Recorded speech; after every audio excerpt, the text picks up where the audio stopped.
The year was quiet, too quiet for the scientists working at the edge of the solar system. Their telescopes scanned the dark, empty sky every night.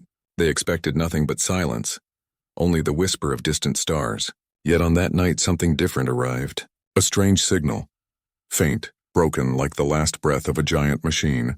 At first they thought it was just noise. Maybe a broken satellite, maybe a mistake in the computers. But as they looked closer, their hearts began to beat faster. The signal was not random, it had a pattern, a rhythm, something made by intelligence. The scientists sent the data to Earth. Governments, militaries, and secret groups rushed to study it. The signal repeated every hour like a heartbeat, calling out to anyone who could listen, and then the truth came. The source of the signal was not a star, not a planet, but a massive object drifting silently beyond Neptune. They sent drones, they sent probes, and soon the first images arrived. What they saw left the world in shock. It was not an asteroid, not a rock. It was a ship, a warship, enormous, scarred, broken, yet still alive in some strange way. Its hull was black metal, twisted and burned, as if it had survived 1,000 battles. News leaked to the public. Fear spread like fire. Was it here to invade? Was it a trap left by aliens long ago, or was it a gift? A chance for humanity to leap into the stars? Millions argued. Billions watched the news every night. The world had not been this united in fear and wonder for centuries. The warship was the size of a small city.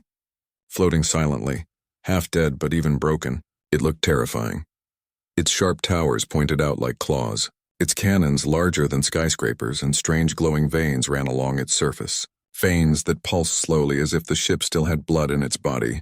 A team of astronauts and soldiers was chosen. The best of the best. They were sent to investigate. As they approached the warship, they could feel its power, even through their suits. Even through the silence of space, it felt like standing before a sleeping beast. Their shuttle circled the massive wreck. Cameras recorded every detail. Humanity's first clear look at alien technology. Doors sealed shut without bolts, panels with no seams. Symbols carved into the metal that no one could read. And in one corner of the ship, a hole ripped wide open, showing endless black corridors inside. The captain of the team whispered, "This ship is not dead. It is waiting." His words were recorded and later played on every news channel. They became famous because they carried the truth. Inside the control rooms on Earth, leaders argued loudly. Some wanted to destroy the warship before it could wake. Some wanted to capture it. Some dreamed of using it as the ultimate weapon. But nobody agreed. Fear and greed walked hand in hand. Meanwhile, the astronauts floated closer, shining their lights into the dark corridors.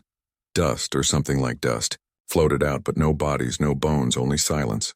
The silence of a battlefield long forgotten. Then, one of them found something carved into the wall. Strange marks, sharp and deep. Not written with care, but scratched in panic. The translator machines could not understand it. But later, some experts claimed it meant one word. Run. That single word shook the world. If the ship's own crew had left a warning, what had they been running from, and why was the ship left behind? Still, humans could not resist. The warship was too powerful, too mysterious, too full of secrets. Some saw hope. Some saw doom. But all of them wanted to know more.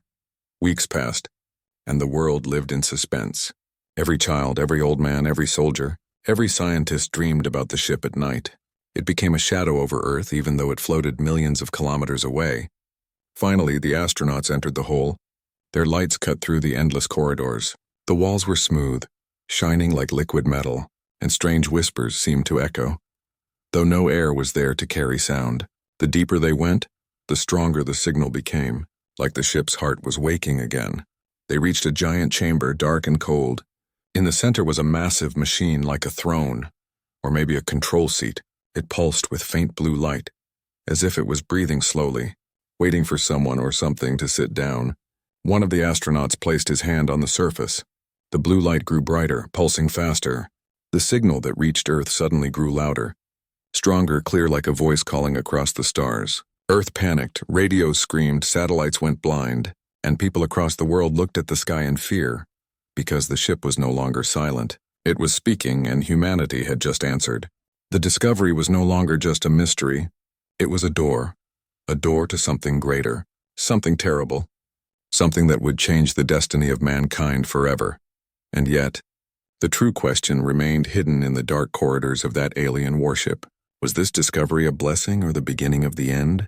The warship floated silently, its scars glowing faintly, its weapons sleeping, but not dead and deep inside. Something stirred, something old, something patient, waiting for the moment when humanity would take the first step too far. The discovery was only the beginning. The world held its breath as the chosen team prepared for the first step inside the alien warship. They were not just astronauts. They were explorers standing at the edge of something no human had ever seen before. The shuttle floated near the dark wound in the ship's side, a gaping hole torn open by ancient battles. The ship was silent. No lights, no movement. Only the strange pulse that now echoed across the stars. The crew looked out through their helmets, and for a long moment none of them spoke. They felt small, like insects crawling toward the bones of a fallen god. The captain gave the order. Enter, his voice calm but heavy. One by one the team pushed forward. Their boots touched the alien metal, and the sound echoed in their helmets. It was strange, the floor was cold, too cold, yet it seemed to vibrate softly as if it had its own heartbeat. Inside, their lights cut through endless corridors. The walls were smooth, black, and curved. No wires, no bolts, no sign of how the ship was built. Everything looked grown instead of made. The halls stretched into the darkness, turning and twisting like the veins of a giant creature. They moved carefully, leaving small glowing markers behind. But each time they looked back, the corridors seemed different, as if the ship was shifting slowly, changing shape when no one was watching. The first discovery was a chamber with strange objects floating in the air. Glowing spheres, they hummed gently, and when one astronaut reached to touch it, the sphere darted away like a fish in water. The crew gasped, even broken. The ship's machines were still alive, still guarding something. The captain warned, "Do not touch anything again." His voice echoed sharp, but even he could not hide the awe in his tone. Further inside, the team found walls covered in alien marks, not writing, but something like scars, deep claw-like scratches. Some marks glowed faintly, as if burned by heat or energy. One soldier whispered, "Looks like something tried to escape from inside." His words chilled them all. Then came the most shocking sight. They entered a chamber larger than any cathedral on Earth, a place filled with massive machines, broken towers of alien steel, some hanging from the ceiling, others shattered across the floor. At the far end stood something like a cannon, bigger than a skyscraper. Silent now, but once powerful enough to burn planets. The scientists stared, whispering to each other in disbelief. They could not understand how such weapons even worked. The design was beyond human knowledge. They recorded every second, knowing the world would not believe without proof. But proof was not what the ship gave them next. Danger was, as one soldier moved closer to the cannon. The floor beneath him lit up, blue lines racing outward like lightning. The chamber shook, dust fell, and the dead weapon hummed as if waking. Alarms rang in the shuttle orbiting outside. The ship was not dead. It was reacting to their presence. The soldier froze, his suit glowing in the light. The captain shouted, "Move back now."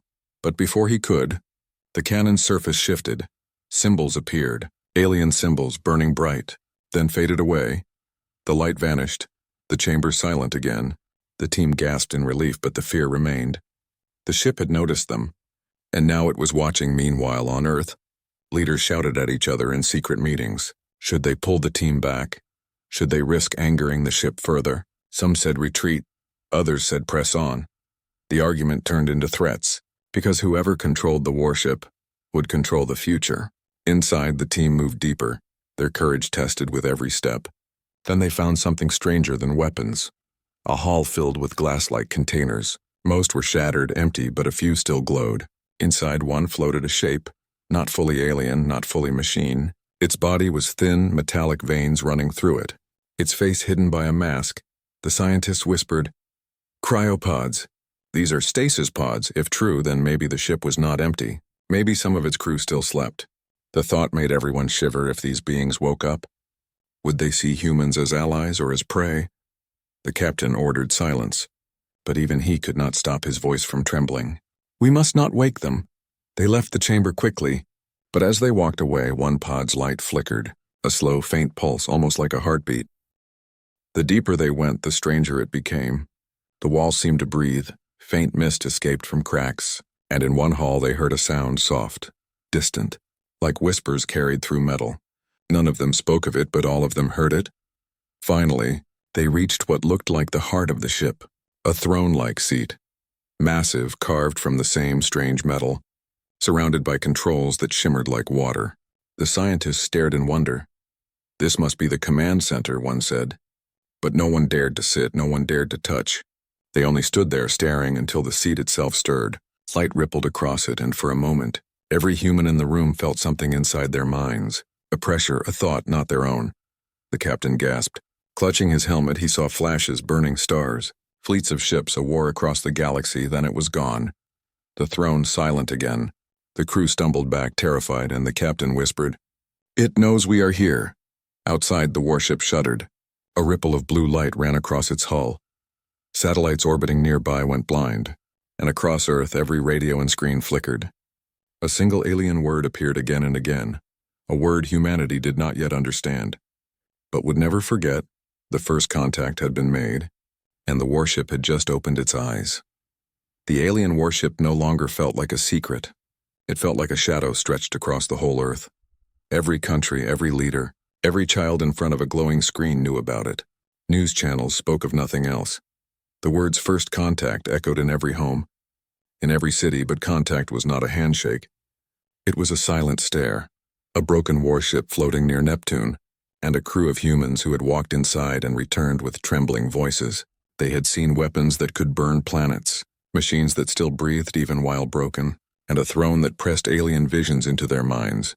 When the reports reached Earth, panic grew, not just among the ordinary people, but among the powerful presidents, generals, kings, and ministers gathered behind locked doors. The debates began. Some shouted for destruction. "We must end it now before it wakes," they argued. The memory of the throne's visions haunted them, flashes of burning stars, fleets clashing in endless war.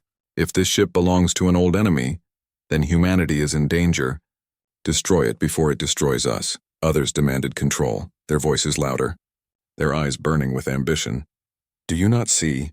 This is the chance of 1,000 lifetimes. With this ship we can rule the stars. No nation will dare challenge us. We will be the new masters of the galaxy." Their words carried the poison of greed. A smaller group spoke with caution. "We must study it, not destroy it, not control it, but learn. This warship can teach us more than 1,000 years of science. It can show us how small we are and how far we can reach." The debate split the world. Allies turned to rivals. Rivals turned to enemies. Armies began to move in silence. Fleets prepared in secret. Because everyone knew the truth. Whoever claimed the warship would control not only Earth but the future.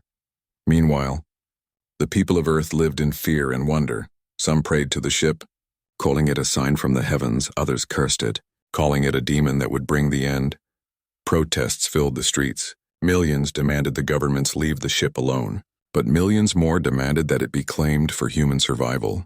The warship itself floated silently, but it was not forgotten. Every night, satellites recorded strange pulses of light across its surface, sometimes faint, sometimes strong, as if the ship was breathing or dreaming. In one secret meeting deep underground, the captain of the exploration team was brought before the leaders. His face pale, his voice quiet. He told them what he had felt in the throne room, how a presence had pressed into his mind, how it had shown him battles beyond human imagination. What did it want? One leader asked sharply. The captain shook his head. It did not speak words, it only showed, but I felt something. As if it was searching, testing me. I fear it was not asking who we are. But if we are ready. The room grew silent because those words carried weight. If the warship was testing them, then it was not just a relic. It was a judge, but greed drowned wisdom.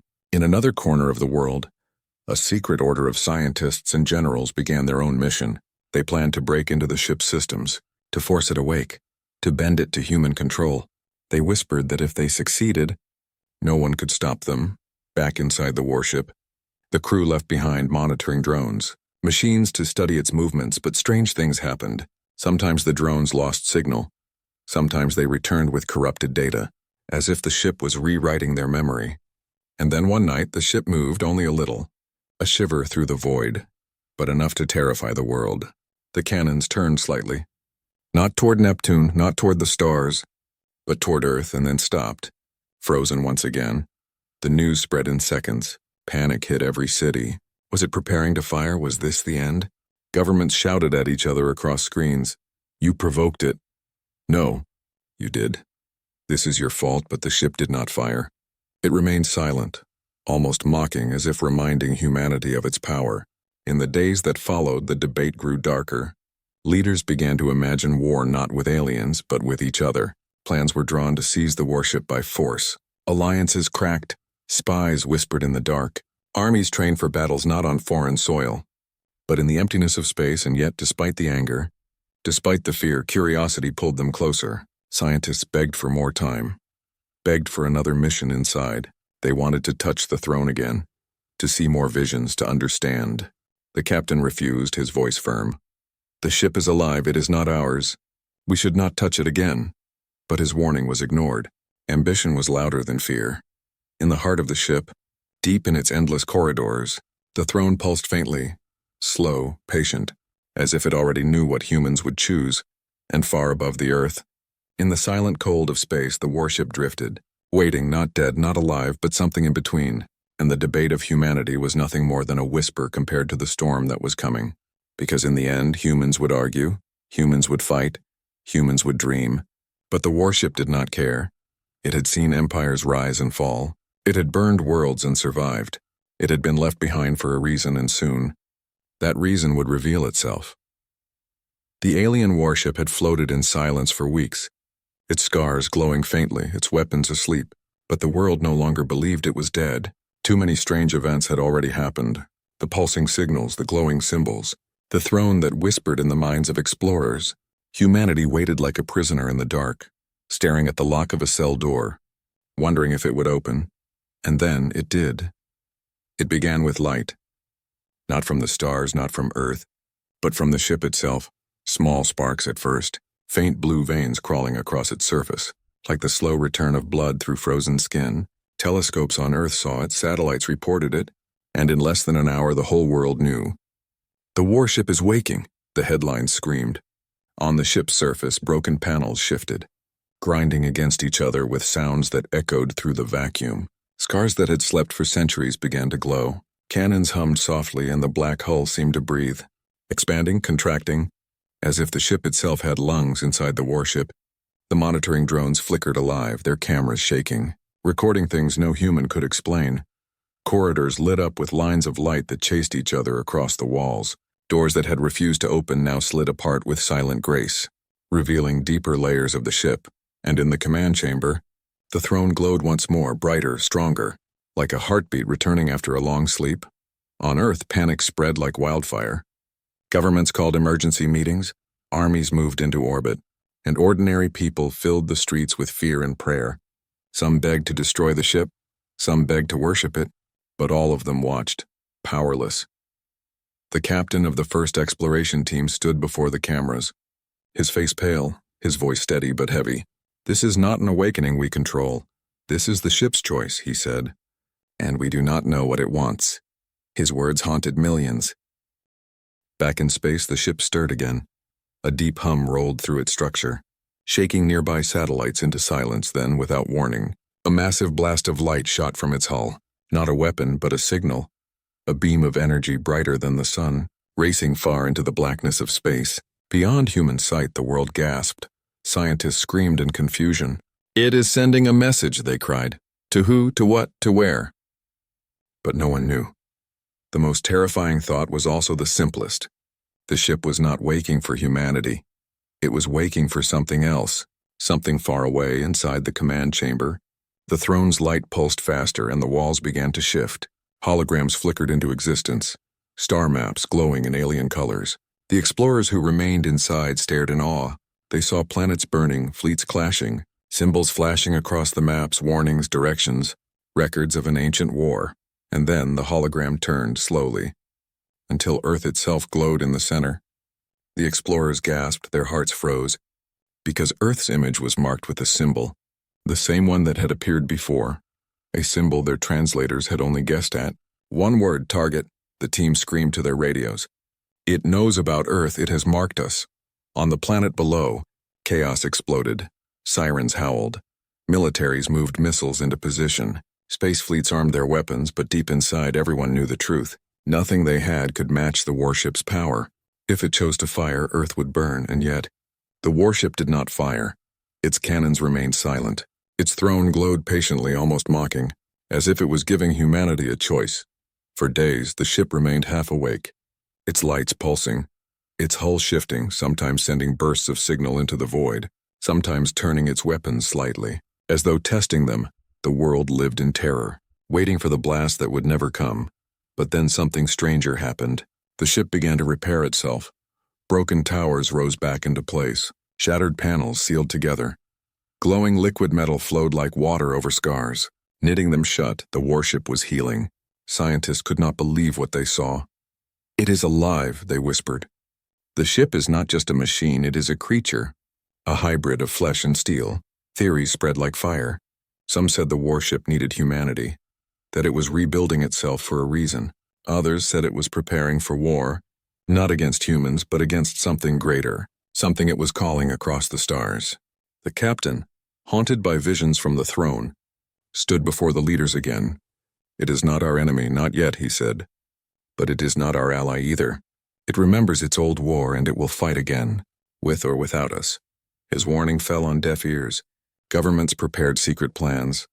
Groups trained soldiers to board the ship again. Some whispered of controlling the throne, bending the ship's mind to human will, but none of them understood. The ship was not waiting for orders. It was deciding, and its decision would not be made in words. Late one night, while Earth slept in fear, the ship's cannons shifted once more, slowly, carefully, not toward Earth, but toward the endless dark of the stars. Its lights burned brighter. Its hull shook with power, and for the first time, the ship spoke not with sound, not with words, but with a thought, pressed into the minds of every human on Earth at the same moment. A single alien phrase, translated by instinct. "The war begins again." The world froze, breathless, hearts pounding, because in that instant, humanity understood one terrible truth. The warship had not been left behind, it had been left waiting, and now, it was awake.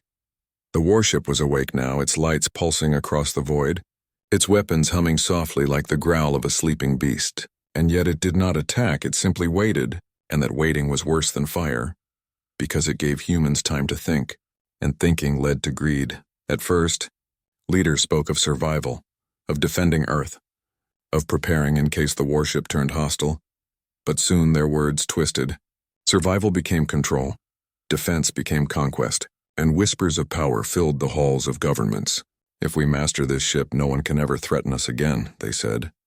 "We will not only survive, we will rule." Secret programs began, hidden deep underground. Teams of scientists were gathered from every corner of the world. Engineers studied every fragment of data the exploration team had recorded. Generals demanded weapons. Businessmen demanded profit. Priests demanded ownership in the name of their gods. And spies traded information like gold. The ship was no longer seen as a mystery. It was seen as a prize. Soon alliances broke. Old friends turned on each other. Nations that had once stood side by side in peace began to glare across their borders with suspicion, each believing the other was already plotting to seize the ship. In orbit, fleets of human warships circled near Neptune, not to fight the alien vessel, but to fight each other if necessary. Silent guns pointed at silent guns while the alien warship watched in silence. Back on Earth, ordinary people saw the truth. They watched as leaders grew hungry, as greed consumed the powerful, and they whispered in fear, "The ship does not need to destroy us, we will destroy ourselves." Inside the alien vessel, things grew stranger. The monitoring drones still recorded, and what they showed shocked the scientists. New corridors opening, new machines moving, self-repair spreading faster, and yet one detail stood out. The throne pulsed brighter whenever humans argued, whenever their anger reached its peak, as if the ship was feeding on their conflict. One general, bold and reckless, decided to test the warship's power. He sent a small team to hack into the systems, to force the throne to obey. At first they succeeded. A single panel lit up, alien symbols shifting, and suddenly a cannon on the warship moved. It aimed at an asteroid drifting nearby. The team watched in awe as energy gathered, glowing brighter, brighter until a single beam of light erupted. It tore through the asteroid in an instant, splitting it into dust, the fragments scattering like sparks into the void. The world froze, watching the footage. A single shot had destroyed a mountain-sized rock, a weapon beyond anything humans had ever dreamed. And in that moment the hunger grew. Nations screamed for control. Scientists shouted for more access. Generals demanded soldiers inside the ship. The taste of alien fire was enough to drive them mad. But greed is blind, and they did not see what the ship was doing. Every test, every attempt to control it, every argument between humans, the warship pulsed brighter, stronger, repairing itself faster, as if it wanted them to fight, as if it had been designed to tempt them. The captain of the first team warned again, his voice heavy. "Do you not see? It is using us, it is testing us each time we touch it. It learns more about us each time we argue, it grows stronger." But his warnings were ignored. Drowned by the sound of ambition, on Earth, propaganda filled the air. Governments told their people that only they could control the warship, only they could protect humanity. And the people, desperate, afraid, believed them soon. Small skirmishes began near the warship. Human warships clashed in silence. Missiles flew across the void, though none dared to strike the alien vessel itself. It watched calmly, silently, as humans bled in its shadow. And then, something terrifying happened. One of the human warships fired a missile too close. The blast shook the alien vessel's surface, and for the first time, it responded not with fire but with a voice. Not a human voice, not sound, but a thought pressed into every human mind at once. "You are not ready." The words were cold, heavy, filled with power. They shook soldiers in their armor, leaders in their halls, children in their beds. Humanity had never felt so small, and yet instead of stopping, greed only burned hotter. "If it says we are not ready, then we must take it by force," one leader cried. "We cannot let it judge us, we must judge it." More soldiers were trained, more plans drawn, but none of them saw the truth. The warship was not simply waking, it was watching, and it had already begun to choose who would live and who would die. Late one night, in the silence of orbit, the throne pulsed brighter than ever before. The ship released a wave of light that passed through every human fleet, disabling weapons, shutting down engines, leaving them drifting powerless. And then the voice came again. "This is not your weapon.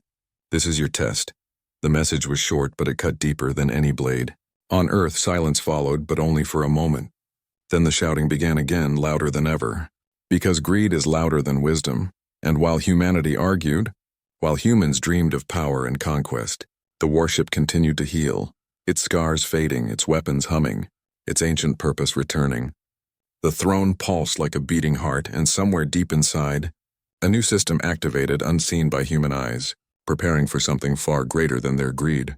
The warship was not just a prize, it was a trap, and humanity was already caught inside it. The warship no longer looked broken. Its scars had closed. Its black hull gleamed under the distant light of the sun. Its weapons hummed like predators stretching before the hunt. Humanity had thought they were awakening an abandoned relic, but the truth was far more dangerous. The ship had awakened itself. Every attempt to control it had only made it stronger. Every argument among humans had only quickened its repairs. And now, for the first time, it began to reveal what it truly was. It started with a pulse of light. Not toward Earth, not toward the nearby fleets, but into the deep abyss of space.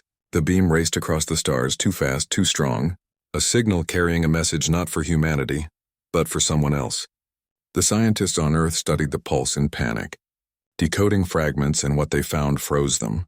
The signal carried coordinates, maps, and one terrible phrase repeated again and again. "They are here."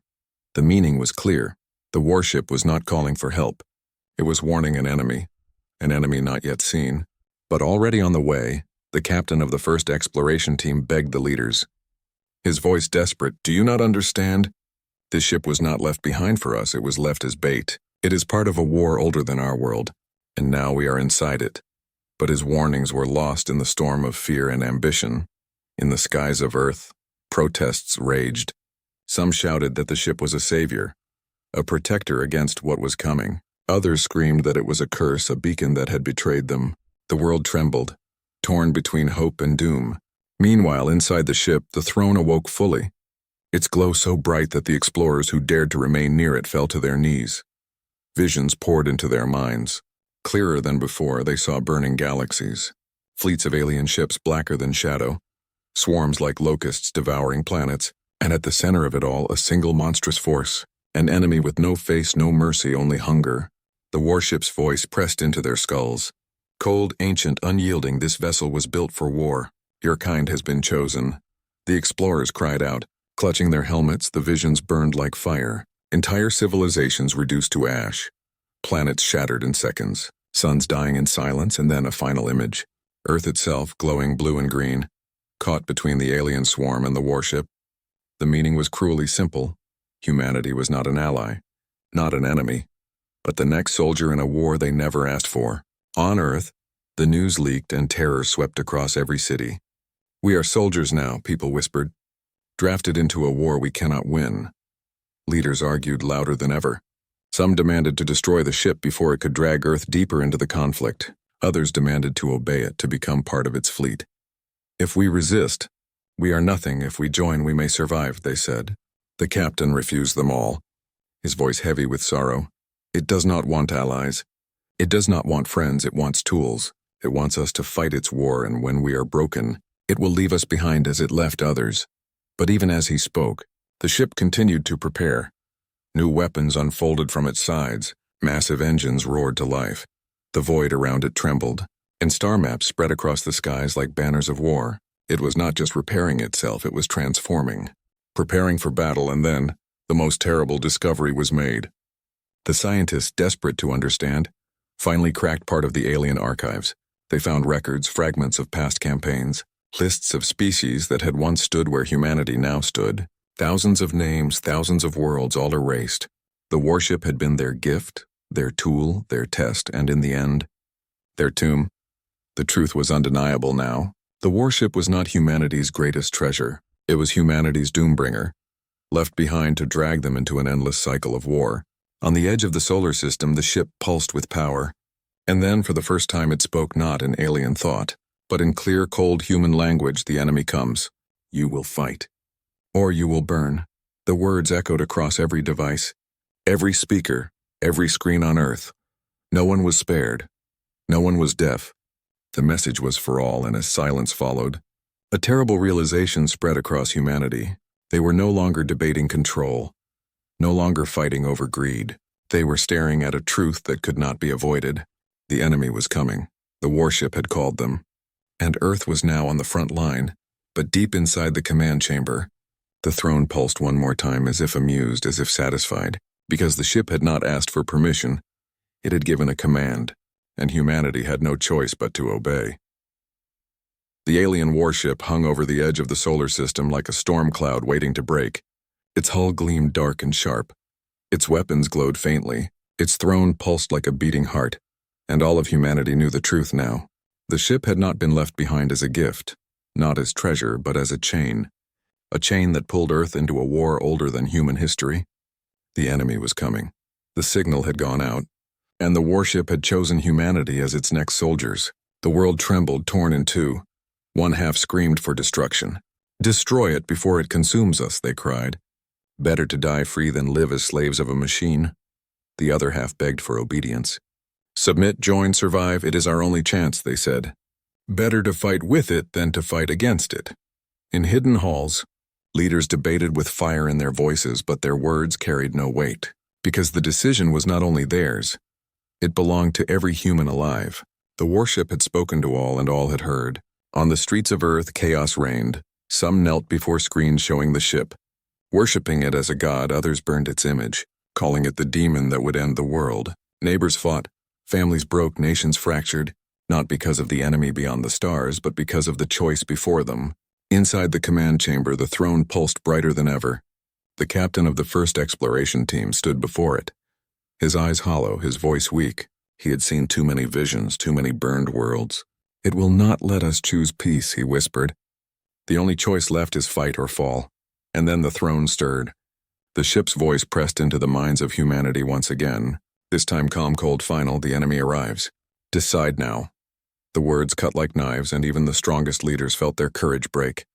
In orbit, human warships gathered, once aimed at each other, now trembling in the shadow of the alien vessel. Their captains argued over the radio. Some wanted to attack the warship, to end it once and for all. Others wanted to align their fleets beside it, to fight under its command. The warship did not wait for agreement. Its engines roared to life, and the stars themselves seemed to bend as it turned toward the darkness. In the distance, faint lights appeared. Not stars, but ships, thousands of them, moving together like a swarm. The enemy had arrived. Every telescope on Earth captured the sight, endless fleets stretching across the void, weapons glowing like fireflies, shadows blotting out the stars. Humanity stared into the face of extinction.